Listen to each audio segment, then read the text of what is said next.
FlashPricer is a competitive price management software, so it's mostly for resellers and wholesalers. Finds your competitor on the same listing, which we're hoping we don't have any on our private label products. Been building software for a long time, but it's that's definitely my passion for sure. The selling is great, and I love to help sellers sell more.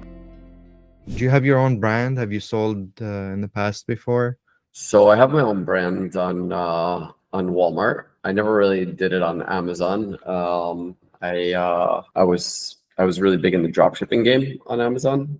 Probably sold like 80 million drop shipping myself, and then I built softwares for drop shippers. So we were doing like 500 million online arbitrage drop ship between like Walmart and Amazon, vice versa, annually. Yeah, so I know a lot about drop shipping. I know a little about private label and like building your own stuff. So yeah, wholesale, retail, yeah, all of it. Nice. When did you start? When did you jump into e-commerce? Started in SaaS software in 2012. 2012. Yeah, so yeah, just building repricing software within the e-commerce space. So what is your background? I'm in I guess it's like business development and customer success basically from like software. Okay. But that's like the longest run I've had. I've been doing that consistently like the whole time that I've been toying around with selling. Let's call it toying around, but it was like I guess kind of serious. But the sales stuff was always like part-time kind of thing. I put teams on it and built processes and like let them run with it. So tell me about it. Like, yeah. How did you get started, and what inspired you to get started, and how was? Yeah, so I mean, I actually started selling because because I was building the software for the sellers, and I was like, oh, these guys are having like great success with actually selling products as well. Let me see if there's any money in this. And then used other people's software to do like online arbitrage dropship when that was pretty big. And then realized their software also sucked, and I could build better software for that. And that's sort of when I left like the company that I was working for and building software for. Even though I built that software pretty big, I started there. I was employee one. We built from 25K monthly to just around 500K monthly. Wow. Revenue in like about 7 years. Probably about 6 years into that, I was like, let me see if I could sell myself. Started doing some stuff with other softwares that were on the market for the inventory drop shipping. I was like, okay, these software suck. Built that software myself. Left that company, built that software for 3 years, and that's where we did like the 500 million annually in arbitrage dropship sales. And then when I was doing like a good portion of that myself, like in the beginning years, like a few million, and then like more as time went on, and then holding some inventory for FBA and stuff like that, and then obviously continued to build the software around it, and then started building FlashPricer, which is the current software that I'm building right now. And so that's again in the repricing space. So I'm back into repricing again, off my non-compete from the first place, and building for like a ton of sellers. Hey, that's really amazing. I mean, I would like to dive into so let me give you an overview of what we're doing here. So basically, so have you connected with Connor or Travis? Yeah, I met them both at the Prosper show. At the Prosper. Yeah, I had a booth over there, but I just happened to sit down with them at like lunch, and I was like, you look familiar. I was like, you look familiar. I've seen you before. He's like, yeah, I do a lot of YouTube. I was like, oh, that's why you look familiar. And yeah, he's like, yeah, I'd love to have you on the channel. Like, let's do an episode together. I was like, yeah, sure. Why not? Cool. Where were you drop shipping? From Walmart primarily to Amazon, and from Amazon to Walmart. Interesting. Yeah. And there was a spread of like, between 30 and 50% basically on the 500 million. So you were drop shipping from Walmart and Amazon in the sense like you're putting a listing on Amazon saying that you have the product but you don't, right? And when somebody buys it, you go and you order it and you ship it to the customer. Correct. Yeah. And I built the systems that sit in between the two marketplaces that says if there's stock here, then push stock there. If there's not stock, take it down. And if the price changes in either place, to manipulate it and raise it or lower it so you could be most competitive. And automated ordering and stuff like that. And that's what allowed us to be like super efficient with it. And that did you get shut down by Amazon at some point, or what happened? Yeah. Of course, everybody did. Mostly everybody did. Yeah. For that business model, mostly everybody did. Yep. Are you selling now at all? Are you like in the I sell a little bit. Like I said, I'm doing like a little bit of the private label on Walmart. Cool. Do you want to dive into that? Sure. It's at its infancy phases. Okay. For sure. I don't know, maybe like I've got like 3 products up there, and like, it's just like a slow grind. I don't know if like it's slow on Amazon as well. But I'm sure it is. Like, you can do, we did product research, maybe in like a little bit of a different way. I mean, there's not really a ton of data available to like what's a good product on Walmart, but also there's not like a ton of competition there. So we're actually just looking at products that people might not care about what the brand specifically is on Amazon. Like, so like basically good private label sort of products that sell, millions a month on the Amazon side, and have not great competition on the Walmart side. And we're like, okay, cool. Well, if we could get a fraction of that on the Walmart side, then great. And we look at Walmart as like being 4 to 5 years behind where Amazon is. So if we create these products and listings now and really grab a foothold, then in 4 or 5 years from now, maybe we'll be selling like we would be able to sell on Amazon today, which would be amazing, right? Like sort of like open ocean, blue ocean type deal, right? And so even though it's like a slow sort of grind, it's definitely a worthwhile proposition. And actually, the way that we're testing products and like building them up initially is sort of without like an inventory risk, because we're actually double drop shipping those products directly from Amazon. So we don't even have to go directly to China to begin with, even if we just like are breaking even on the product to get started to see if there are any sales and demand and stuff like that.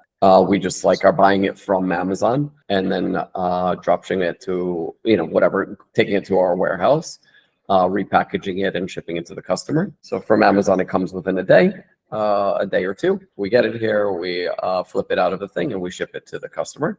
Where are you selling it? On Walmart. Oh, on Walmart. So Walmart allows drop shipping, or is No. So we're not actually drop shipping it. So we're taking it to the warehouse. It comes to us within a day or 2, repackaging it and shipping it to the client, and that's how we're testing products.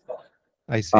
And then once we realize that, okay, cool, where we are getting a few sales here like this, when we put ads behind it, we're getting more sales. When we rank them with like, I actually have like proprietary ranking software that helps rank the product and drive, by driving traffic to it as well. We're able to rank it organically. So then you're in like top positions organic, plus you're putting some paid behind it. And then it's time to place an order for like ready stock from China, small sort of quantity, maybe like a more expensive price, but still a lot less expensive than you're getting it for on Amazon, of course. Take that, send it into Walmart fulfillment services. Then you'll notice even more exaggerated sales. And then it's right, once you kick that off and that's working the right way and there's some profitability in it, drop the price, get your reviews up and stuff like that. And then move on to, actually putting your branding and logo on it and working with that same manufacturer that you worked with in China to actually buy larger quantities with your logos on it and stuff like that. Interesting. That's a different way of doing product research. So you're actually testing the market before you're actually investing in a product. Yeah. So you're doing FBM in a way on Walmart. Exactly right. Yep. Mhm. So you're putting the listing, you're like, okay, let's see which products are going to sell. Are you creating a specific brand, or like Yeah, are you just putting products? yeah. It's all under the same brand, but the products are not based on a specific. Related? Yeah, they might be completely unrelated. Yeah, I like I see. don't really find that matters too much. Sure. Yeah, no, I've seen that business model. And no, my question is, are you like designing are you putting like your brand on the images Oh yeah, and absolutely. so how are you doing that? Like, do you have the packaging Uh, ready? so And how? packaging. So the packaging is being done, in China when we're ready to make the orders. But the first orders that we're placing are unbranded, right? Just Yeah, the imagery on Walmart is branded, but we don't actually put the branding on any of the packaging in the imagery. So like, no big deal, gotcha. right? Okay. So it's just like generic sort of stuff. And then when you're ready to place a bigger sort of order, that then you're ready to do like branded packaging and stuff like that. I just don't think I think it's a lot of money for beginners to invest in. I like to run everything like pretty lean, so I just wouldn't invest up front in like my own packaging and stuff like that unless I know it's going to sell through. Yeah, that's It's an just like interesting business model that you're doing. I started with private labeling a couple of years ago, and my first product didn't do good at all. Honestly, I right, lost a lot of money on. right. I had issues with Amazon too, which cost me some money, and Mhm. it taught me a lot on how to start an e-commerce business. In terms of that, I look at it as an investment in myself and like Sure. learning the process. But Sure. yeah, If you could but have somehow skipped it, it would have been nice too, right? I mean, I don't look at it that way. Yeah, I mean, obviously, it would have been nice. Yeah, Yeah. definitely. But Yeah. I don't look at it that way. I'm Yeah. like, okay, Yeah. Yeah. lesson learned. Like Yeah. I Sure. saw how Sure. hard private labeling is, Right. and one of the things that we coach here with this is like Travis's way of like doing it, and honestly, it's really smart because we call it passion product formula, right? So basically we trying to create something that's not on Amazon. So try to create something that's different, that's unique, that stands you out of the competition. That's not easy all the time. Like that doesn't mean that if you create something unique that everyone is going to want it. Like you can still mix, like something different and try to sell it on Amazon. People are like, you know what, I like the other one, or it's not a big deal, and you don't get a ton of traffic. But where we do the testing is in social media, Kickstarter, keyword research. We Mhm. try to look into the back end of okay, let's see if there's demand on this. We Mhm. try to create a crowd around our product and see if people are engaging with this, if we can get them involved in the creation process of this product. Have you ever been on Kickstarter? No, I've never been on Kickstarter, and I'm actually not familiar at all with like manufacturing a product from scratch, right? Like all the products that I've done sort of private labels so far are just like these things exist and they'll send them to you as they are already being manufactured, and the only modifications are throwing a logo on it, presumably. Yeah. Have you found success in that, like in some products? Yeah, yeah, I have, yeah. Um, What do you I have think is definitely. what do you think is is it just from testing? Like when you test the product? Uh, You know what? So far, like all of the products that we've done have been successful to some degree, or will be successful. Like I see that I see the opportunity there. And maybe that's just because they're already successful on the Amazon marketplace, and I find myself in a position to be a better competitor on the Walmart side, like more knowledgeable, than other Walmart private label sellers. And I'm taking the opportunity into my hands and like looking at it just like buying real estate on the Walmart marketplace instead of the Amazon marketplace, and like I could get like the equivalent of like Park and Madison and like the Monopoly board on the Walmart side, whereas like on Amazon that's already been taken 5, 6, 10 years ago, right? Mhm. So like all of the research that we're doing, and the reason why these products are being successful is because we're already seeing them sell before. We already know which keywords are driving traffic to them on the Amazon side. So probably the same keywords, if we vie for them from an SEO perspective on the Walmart side, we're going to see success with them as well. And so like none of them have been like, oh, this has completely failed. It's just some sell more than others, you know? Yeah, no, I get it. Yeah, because Walmart is still new, so you're capitalizing on the opportunity of being there first, which That's right. a lot of Amazon sellers who started in the beginning stages of Amazon are the big competitors now, and so right, like the guy who has the the garlic press and stuff like that. He's been selling that for years, right? 10 years plus, right? Like it's hard to get to that position, right? But he's been there forever. Yeah. Right. He's got the reviews, he's got the thing, he's done the SEO, he lost whatever. He invested $100,000, $200,000 a year in ads for a year or two before he started making any money on the product, right? So you do that for 2 years, you're into the product, invested for $200K.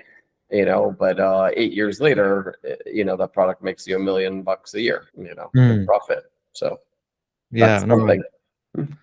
Definitely. Yeah, I mean that's really interesting process. So what is something like we can learn from like someone beginning? Like what are some lessons that we can share with like beginner sellers from your journey or from your advice? And maybe you can share something about Flash Pricer and what you guys do and how you created that software and how can some sellers benefit from it? Yeah, so private label sellers won't be able to benefit from Flash Pricer just yet. Flash Pricer is a competitive price management software, so it's mostly for resellers and wholesalers, like branded products.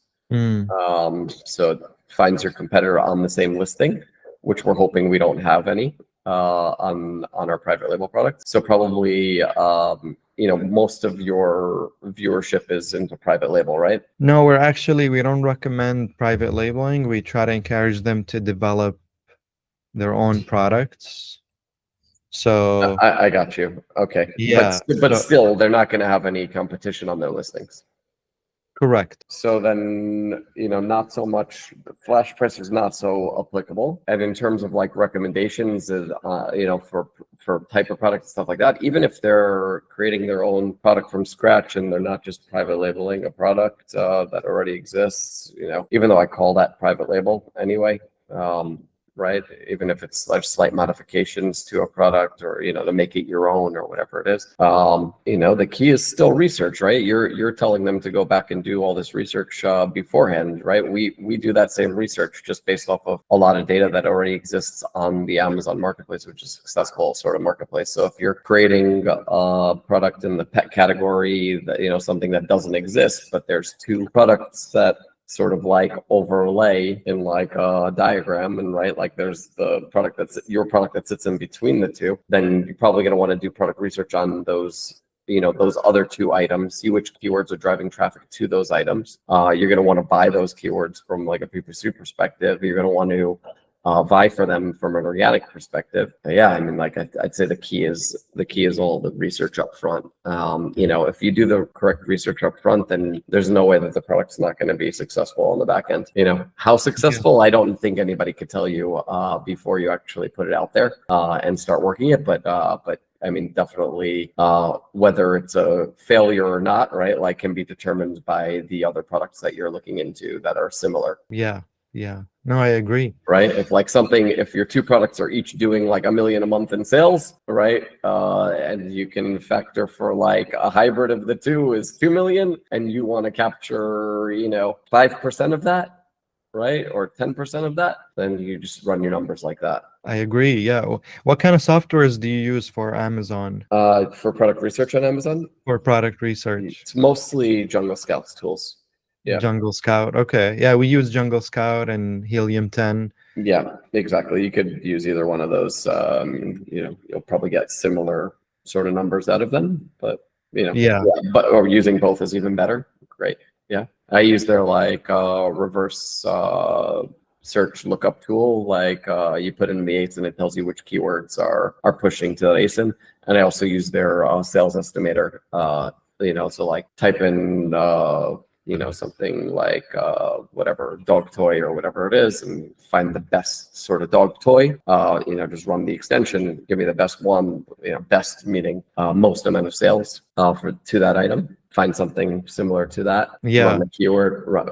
Find something similar to that in China. For me, it's find something. Find that item on Amazon. See how many of those people.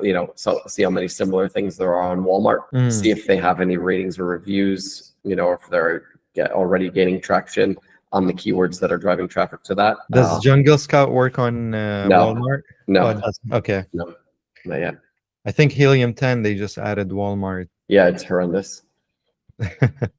Or that's what I hear, at least. Well, it's big. I think they just started, so it's still beginning stages.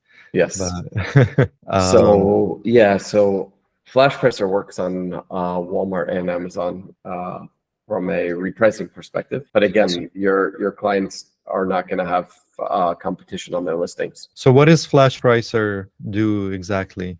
It's a competitive price management tool. So you put your costs into it, and you put your minimum selling threshold and maybe a maximum selling threshold. We find competition on the listing, and we compete with them based on like a series of rules or algorithms. Oh, that's pretty cool. Yeah, so like if they raise by $5, we'll raise with them. If they lower by $2, we'll lower to them as well. Oh, wow. We do plan to build tools for private label sellers as well, or people who create their own products, because price elasticity matters, right? Like a lot of people just like look at the competition on other ASINs or on other items on the Walmart marketplace, and then they set their prices like that and they never change them. And all they do is change their bids and their ads and stuff like that. It's not a great strategy because price definitely dictates what you can spend on your ads as well. Yeah, no, that's a good point. Watching your price and learning how to lower and increase the price when appropriate. Yep. That's Different a really times good of the tool. day you can increase your price, or on the weekends you might be able to increase your price or decrease the price, or just in general, like raising your price may not slow your sales, or lowering your price may not raise your sales, right? Like I've seen on this one product I was testing like a $10 spread, like $22 and $32, and like actually the product was selling better at 32 than it was at 22. Wow. Just like ridiculous. Like that doesn't make any sense, but it just was. Yeah, I've heard many stories like that where people increased the prices because they were running low on inventory, and as they are increasing the prices, like sales were going up, kind of thing, and they're discovering that, oh, I could be selling at a higher price than I originally was. Yep. Yeah, that's right. So did you start Flash Pricer by yourself? Yeah, that's my business. That's the one that I started after OA Genius, which was the online arbitrage dropshipping software. So like inventory, price, and order management systems. I was building that for about 3.5, 4 years. It's still running, and I was integrating into my old repricing software that I worked for 7 years while I learned this whole thing. And then my non-compete, expired for repricing. So then I built Flash Pricer as well, and that integrates into OA Genius and 15 or 20 other software tools. Wow, that's awesome! Congratulations. Thanks. That must be really exciting. Yeah, it's cool. It's cool. And listen, I've been building software for a long time. But it's that's definitely my passion for sure. The selling is great, and like I love to help sellers sell more, but really through the tools, right? Like I love it. Well, cool, Jordan. We're coming here to we're running out of time, but thanks for joining me today. I appreciate it, and sharing your information, experience. Of course. Have a great rest of the day. You too, man. Feel better. Thank you. Bye. Thanks, man. Bye.